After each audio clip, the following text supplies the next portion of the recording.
আজকের মায়াপুরের সেই টিস্যু পেপার পরোটা খাবেন, আছেন আজকে টিস্যু পেপার পরোটা। টিস্যু পেপার পরোটা আজকে। মানে পরোটা টিস্যু পেপার করার কারণটা কি? টিস্যু পেপার পরোটা কোয়ালিটিটা দেখেন, কিছু কারণ হচ্ছে এটা বুড়ো লোক খাবে, কচি লোক খাবে, দাঁত থাকলে খাবে, না থাকলে খাবে, বয়স থেকে কচি থেকে বয়স্ক মানুষ সবাই খাবে। টিস্যু পেপার ধরলে ছিঁড়ে যাবে, চিবাতে লাগবে না, লজেন্সের মতো চুষে নেবে, গালের মধ্যে চলে যাবে।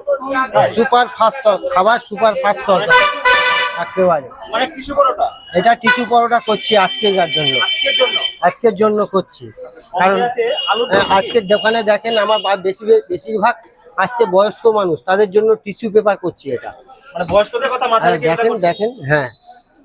আচ্ছা, আর আলুর দম নাকি এটা? হ্যাঁ, আলুর দম, এটা আলু কষা। আলু কষা, হ্যাঁ, মানে নতুন স্টাইল হচ্ছে। নতুন স্টাইল হচ্ছে। বাহ, ভালো লাগছে।